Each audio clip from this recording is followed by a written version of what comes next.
파리 올림픽 금메달리스트 안세영 선수의 발언을 둘러싼 후폭풍이 이어지고 있는데요. 정치권에서도 이 문제를 주시하는 상황입니다. 국회 문체위 소속이시자 국민의힘 원내 수석 대변인을 맡고 있는 신동욱 의원님 모시고 자세한 이야기 나누겠습니다. 안녕하세요. 예, 반갑습니다. 신동욱입니다. 저희가 뉴스에서 9시 예. 뉴스에서만 뵙다가 또 이렇게 뵈니까 느낌이 너무 다르네요. 글쎄요. 초대를 좀 해 주실 거라고 생각했는데 그렇습니다. 너무 오랜만에 나왔죠. 예. 자주 고맙습니다. 자주 나와주시기를 부탁드리고요. 올림픽 보셨습니까? 아유, 뭐 참 이번 여름 많이 더웠잖아요. 네. 이제 시차가 좀 있으니까 밤늦게까지 많이 봤고, 예.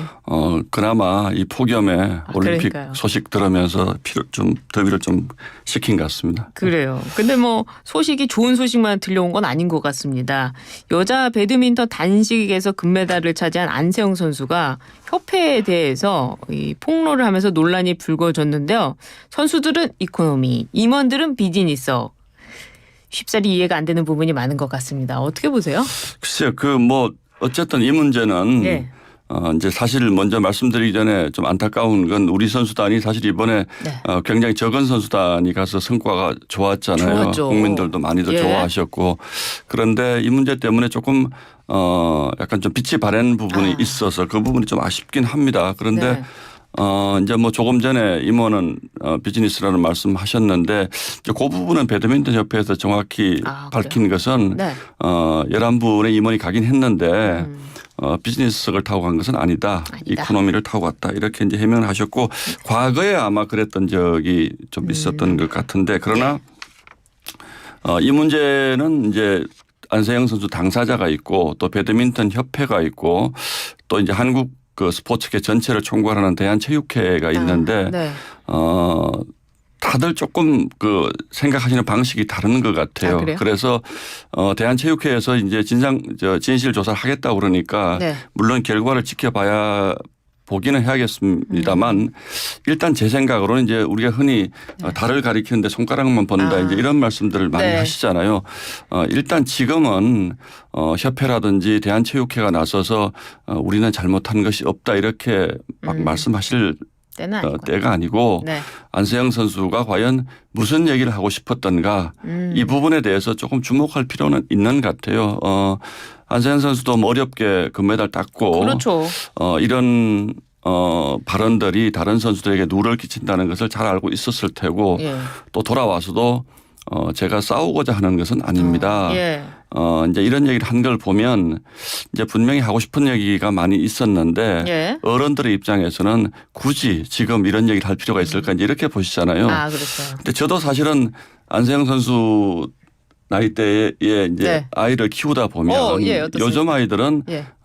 제가 뭐 요즘 아이들이라고 해서 미안합니다만 생각이 많이 다릅니다. 그래서 어떤 점이요? 오히려 예. 이제 공정하다라든지 또는 상식적이라는 것에 대해서 좀 더 직설적으로 표현을 할 줄 아는 세대들인 거죠. 네. 그래서 그런 점에서 저는 안세영 선수의 표현 방식을 자꾸 문제 삼지 말고 예. 안세영 선수가 하려고 했던 것 첫 번째, 협회는 과연 선수들을 위한 협회인가 아니면 임원을 위한 협회인가. 예. 뭐 짤막하게 예를 들면 네. 지금 배드민턴 협회가 임원이 40명이라고 하잖아요. 40명이나 됩니까? 그렇죠. 굉장히 많은 거죠. 사실은. 그래서 예. 그런데 이 40명이 내는 기부금은 또 하나도 없다고 그래요. 그래서 1년에 200억 정도 예산을 쓰는데 이제 자체적으로 조달하는 게 90억 정도고 나머지 국고로 들어가는데 이제 그런 부분에서 예. 우리 이제 엘리트 스포츠가 굉장히 관료화된 부분에 대한 네. 문제 제기 선수보다는 예. 협회라든지 임원을 더 중요하게 생각하는 것 아닌가 뭐 이런 문제 제기를 좀 안세영 선수가 한 것 아닌가 이런 생각을 하고 있습니다. 그러게 말입니다. 어떤 협회가 있으면 꼭 그 협회의 임원진들이 예. 어떤 자리를 차지하고 있으면 좀 그런 문제점이 언제든지 좀 지적이 되는 것 같아요. 그래서 배드민턴 협회 같은 경우에는 타 협회 뭐 네. 이번에 우리가 이제 양궁협회 같은 경우 아주 이제 모범적으로 협회를 운영해온 곳으로 저희가 이제 평가를 하는데 네. 이제 그런 곳과 비교했을 때 과연 여기서 이제 선수 관리라든지 훈련이라든지 이런 부분들을 형평성에 맞게 네. 공정하게 해왔느냐 이런 부분들은 물론 뭐 협회 입장에서 우리도 안세영 선수를 네. 굉장히 잘 뒷받침을 해왔다라고 말씀하실 수 있다라고 저는 생각을 합니다. 그러나 지금은 그런 것보다는 서로가 좀 더 겸허하게 네. 왜 선수들이 이런 얘기를 하지라는 것에 좀 집중할 필요가 있다 그러니까. 이런 생각을 하고 있습니다. 예. 이번 국정감사에서 이 각종 이슈 바로 이런 부분이죠. 이런 협회 이슈 문체위가 주목을 받을 걸로 보이는데요. 의원님 어떤 부분에 중점을 두고 그렇죠. 저희도 계십니까? 이제 국가 예산이 어쨌든 뭐 지자체 포함해서 1년에 한 100억 이상 들어가는 그렇죠. 곳이니까 과연 이 돈이 어디에 쓰였는지 먼저 좀 잘 살펴봐야 될 것이고요. 네. 이 돈이 선수들을 육성하는 데 제대로 쓰이지 않고 허투루 쓰였다면 이런 부분에 대해서 뭐 관계자들 불러서 좀 따져보고 네. 또 정말 잘못된 곳이 있다면 뭐 예산이라든지 이런 거 반영할 때도 좀 참고할 대목이 있지 않을까 이런 생각을 하고 있습니다. 그렇습니다. 이번에 다른 소식인데요. 민주당이 이진숙 방통위원장 탄핵 소추에 이어서 방송 장악 청문회를 이어가고 있습니다. 애꿎은 방통위 직원들만 시달리고 있다 이런 말도 나오는데요. 이 상황 어떻게 보고 계세요? 참 이 문제는 정말 저는 안타깝게 생각을 하고 있습니다. 지금 뭐 이진숙 방통위원장에 대한 탄핵 소추를 네. 또 발의를 했고 그 이전에 물론 사표를 내긴 했습니다만 부당하게 자꾸 탄핵하겠다고 그러니까 네. 어쩔 수 없이 이제 사표를 내고 사실상 방통위가 뭐 2인 체제로 일부 네.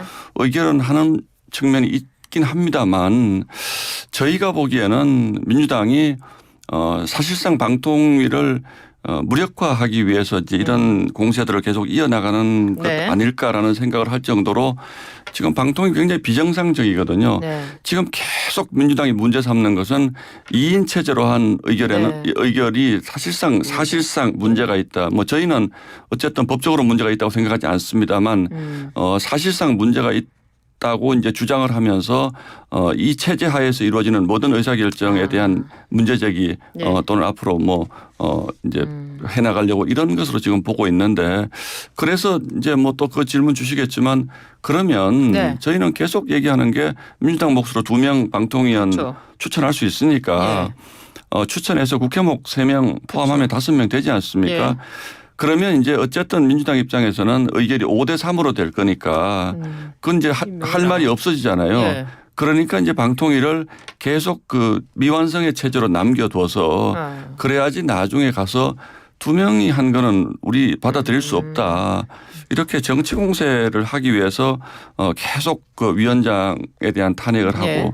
또 위원장을 탄핵을 하면 저희로서는 방통위가 그 말하자면 그렇죠. 한 명밖에 남지 않지 않습니까? 예. 그럼 사실상 아무것도 못하는 겁니다. 그렇죠. 그렇기 때문에 그 한 명 체제로 가는 걸 막기 위해서 사표를 내서라도 다시 방송위원장을 선임했던 건데. 임명할 수밖에 없는 이런 상태를 계속 만드는데 정말 이 부분은 민주당 다시 한번 좀 생각해 주셨으면 합니다. 이게 방송법이라는 게 정권이 바뀔 때마다 반복되는 논란 중에 하나인데요. 앵커 출신으로서 이 방송법 이게 뭐 여야가 바뀔 때마다 공수교대하듯이 바뀌는데 어떻게 보세요? 그래서 이제 방송법의 문제이기도 하고 네. 제가 지난번에 저희 당이 방송사법 네. 그 필리버스터를 할 때 저도 뭐 한 8시간 가까이 했는데 그러시군요. 사실은 뭐 시간을 또 좀 오래 해야 되는 측면도 있었지만 저는 정말 좀 하고 싶은 얘기가 많았습니다. 네. 공영방송 참 중요한 것인데 이게 이제 정권이 바뀔 때마다 이렇게 뭐 계속 그 좀 사장자리를 두고 사장자리를 두고 싸움이 있고 또 예. 지금 이 정권 하에서 본인들이 뭐 대단히 잘못된 것을 바로잡겠다 이런 식으로 나오지만 사실 문재인 정부 때 굉장히 심각했습니다. 그래서 저는 지난 문재인 정부 이후로 특히 공영방송 문제가 더 이제 심각해졌다라고 네. 보고 있고 그러나 지금 진행되고 있는 이 절차를 멈춰 세우고 네. 법을 바꾸자 이렇게 얘기하는 것은 굉장히 안 맞는 거죠.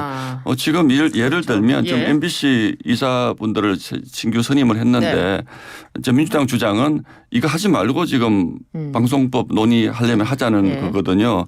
그런 편리한 생각이 어디 있습니까?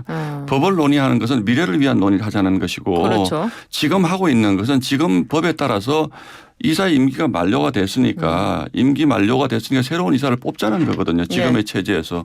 그런데 미래에 대한 논의도 하고 지금은 우리가 계속 하겠다. 이거는 맞지 않죠, 사실은. 그래서 지금 파행이 네. 되고 있는 겁니다. 이 사진은 그겁니다. 이 사진은 지금 8월달로 임기가 끝났기 때문에 끝나는 것이고 예. 그럼 민주당 입장에서는 그냥 추천해서 또 이거 국회 통과시키는 건 뭐 어려운 것도 아닌데 그동안 쭉 그렇게 해왔죠. 해왔는데. 그런데 본인들이 불리한 쪽은 정지시키자. 또 본인들이 유리한 거는 계속 가져가겠다. 이렇게 얘기하니까 타협점이 안 나오네요. 네, 타협점이 안 나오는 것이고 제 생각은 네. 어쨌든 지금까지 정치권이 못해서 그냥 제도대로 가는 것은 불가피하다. 네. 그러나 앞으로 문제는 좀 논의할 필요가 있다. 이렇게 보고 있습니다. 그렇군요. 예. 사실 방송법은 뭐 국민의 민생과 그렇게 관련이 있느냐 하면은 없어 보인다 이렇게 평가할 수가 있는 부분인데 너무 이쪽에 매몰된 거 아닌가 하는 예. 뭐 청취자분들의 의견도 있는 것 같습니다. 예, 그렇습니다. 야당이 추진하는 25만 원 지원법에 대해서 국민의힘에서도 대안을 마련해야 된다라는 목소리가 나오고 있는데요. 한동훈 대표와 추경호 원내대표가 이 25만 원 지원법 필리버스터에 대해서 이견을 보이기도 했다고 하는데 어떻습니까? 사실 지금 굉장히 좀 어렵죠. 뭐 네. 코로나가 끝나고 특히 이제 뭐 수출도 어려웠는데 수출은 뭐 좀 나아진다 네. 그러는데 특히 자영업자들 굉장히 어렵고 또 일반 서민들의 삶이 굉장히 어려운 건 저희가 잘 알고 있습니다. 네. 그런데 이제 말이 좋게 표현하면 25만 원 지원법이지만 네. 현금을 풀겠다는 것이거든요. 그렇죠. 지역화로. 그런데 예. 저희는 네. 사실은 때때로 현금을 풀어서 그 민생을 돕겠다라는 것이 굉장히 국민들에게는 달콤하게 들릴 수는 있습니다만 네. 이런 식으로 계속 가게 되면 앞으로 더 큰 포퓰리즘의 그렇죠. 유혹에서 저희가 벗어나기가 어렵습니다. 다만 예.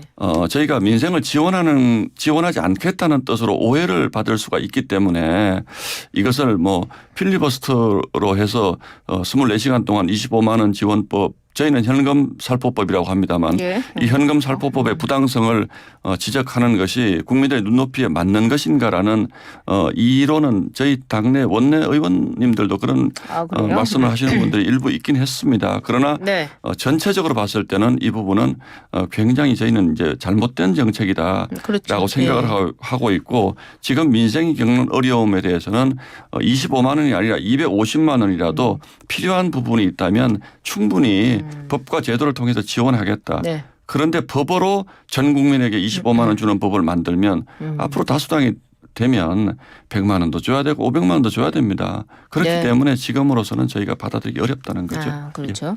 한동훈 대표가 제안한 해병대원 제3자 특검법에 대해서는 당내 반대 기류가 강한 걸로 알려져 있습니다. 장동혁 최고위원도 그렇게 말했고 정책위 의장도 약간 부정적인 스탠스인 것 같은데요.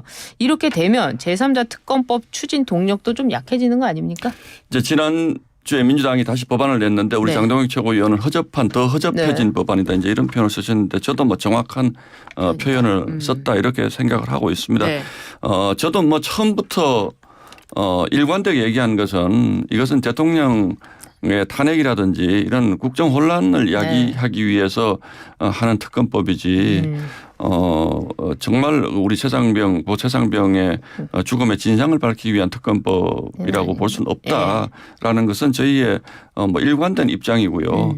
어쨌든 이것이 제3자든 제4자든 뭐 누가 특검을 지명하든 간에 지금까지 모든 특검은 다 제3자 특검이었습니다. 네. 그것이 민주당이 이걸 받는다고 해서 대단히 선심 서는 것도 아니고 이 부분에 대해서 물론 우리 한동훈 위원장께서 선거 국면에서 이제 그런 표현을 쓰긴 했습니다만 이 부분에 대한 저희 당에 어쨌든 특검을 받기 어렵다라는 입장에는 변화가 없는 것으로 저는 알고 있습니다. 한동훈 대표가 이야기했던 제3자 특검법은 이제 뭐 사실상 반대 입장으로 되는 거네요. 당내에서는. 글쎄 뭐 한동훈 대표가 어떤 입장을 내놓을지 저희도 좀 지켜는 보고는 있습니다만 네. 어쨌든 지금 이 국면을 특검 국면으로 가져가는 것은 민주당의 정치적 의도에 너무 말릴 가능성이 높다. 네. 이렇게 보고 있습니다. 계속해서 한동훈 대표 이야기를 안 드릴 수가 없는 것이요. 예. 주말 내에 이 김경수 전 지사 복권을 두고 한동훈 대표가 반대 입장을 냈습니다. 그러자 대통령실에서는 복권은 대통령실의 고유 권한이다. 이렇게 입장을 냈습니다. 당대표와 대통령실의 입장 이 상황 어떻게 보셨습니까? 정확히 말씀을 드리면요. 네. 토요일 아침 조간신문에 네. 한동훈 대표 측에서 네. 척의 입을 빌어서 반대하는 것으로 알려졌다. 네. 이렇게 표현하신 것이고 주말 동안 한동훈 대표 개인이 이 문제에 대해서 입장을 내는 건 없습니다. 사실. 그래요? 예. 예. 그래서 그 형식적인 부분은 저희가 조금 살펴볼 필요가 있는 것이고 예. 뭐 제 생각으로는 이제 작년에 사면을 했으니까 네. 이제 이번에 복권을 하는 것 그리고 사면이라는 것이 이제 뭐 법적인 정합성의 문제도 있지만 사실은 예외적인 것이잖아요. 예. 그래서 이제 국민 통합이라든지 또는 우리 당 쪽의 인사들을 사면하는 것에 대한 법적인 형평성이라든지 이런 문제들을 뭐 골고루 감안을 해서 대통령에게 준 특별한 이제 권한인데 개인적으로야 뭐 생각이 다 있을 수 있죠. 네. 저에게 물어보더라도 뭐 개인적으로. 저는 뭐 드루킹 사건을 직접 취재한 사람으로서 저도 김경수 지사를 이렇게 사면 복권을 시켜주는 것이 맞는가라는 생각을 합니다. 그러나 최고 지도 대통령의 통치권적인 차원에서의 뭐 사면은 좀 다른 문제라고 보고 한동훈 대표께서는 어떤 뭐 정치적 발언이라고 생각을 하는데 이제 네. 또 당대표가 되고 했으니까 본인의 개인적 입장을 이번에 뭐 밝힌 것으로 봅니다만 이것이 뭐 이제 어떤 쪽으로 발전될지 그건 좀 더 지켜봐야 되지 않을까 싶습니다. 그런가요? 한동훈 대표 입장에서는 본인이 법무부 장관 때 이게 있었던 일 아닙니까? 예. 사면 복권이라는 것이 법무부에서 사면심사위원회도 있지만은 결국에는 법무부 장관이 대통령에게 보고를 해서 허락을 받는 이런 시스템으로 간단 말입니다. 그런데 그 당시에는 동의를 했다가 법무부 장관으로서 동의를 했다가 이제 와서는 반대한다. 그리고 법무부 장관 때부터 반대하는 입장을 드러냈다. 이렇게 말하는 부분은 분명히 대통령실가 각을 세운다. 이렇게 보일 수밖에 없거든요. 뭐 그런 측면 분명히 있을 수 있겠죠. 그런데 이제 이런 말씀들은 하시죠. 법무부 장관 시절에는 사면에 동의하고 네. 왜 지금은 복권에 그러냐? 반대하느냐 이제 이런 표현들을 쓰는데 권성동 의원이 그렇게 그렇게 하셨죠. 형식적으로 이제 그렇게 보실 수 있고요. 그런데 네. 법무부 장관 시절에도 뭐 찬성을 했는지 반대했는지 그건 아직 뭐 명확치는 않습니다. 그러나 네. 지금 국면에서 보면 뭐 대통령실에서는 좀 불편할 수는 있겠다. 불편할 수 있겠다. 이런 어쨌거나 이 사면 복권은 대통령의 권한인데 예, 그건 분명합니다. 여당의 당 대표가 나는 반대다. 뭐 한동훈 측을 통해서라도 말했다는 부분은 좀 국민들 볼 때는 갈등의 소지가 있어 보인다 이렇게 보일 것 같습니다. 글쎄 뭐 이제 그렇게 볼 수도 있겠습니다만 그러나 이제 내일 13일 국무회의에서 통과될 거니까 내일이죠. 네.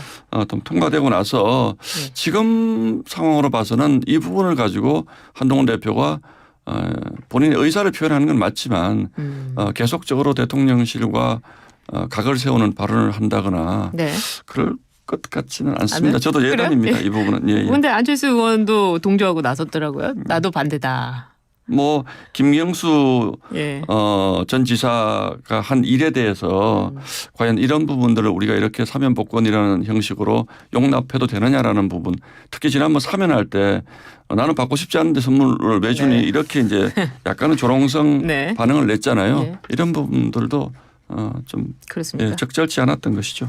그런데 이 사면 복권의 내용을 들여다보면 김경수 전 지사도 있지만은 이 국민의힘 쪽에서도 뭐 조윤선 전 장관부터 시작해가지고 굉장히 많은 정치인들이 사면이 되고 있지 않습니까? 맞습니다. 그런 여야의 어떤 균형도 있지 않았을까요? 맞습니다. 저희 쪽에서 뭐 사이버 사령부 뭐 이런 쪽에 댓글 문제 이런 것 같이 사면을 한 균형 역시 뭐 사면은 여야 간의 균형을 맞추죠. 그렇죠. 이제 특히 이 부분에서 한 말씀 이제 드리고 싶은 것은 민주당에서 뭐 우리와 통보를 해서 협의를 했느냐 안 했느냐 이런 걸 가지고 지금 또 끼어드시는데 설사 야당과 그런 협의가 있었다고 하더라도 그 부분을 지금 사면권자와 진실공방식의 문제 제기를 하는 것은 대단히 적절치 않은 태도라고 저는 생각을 합니다.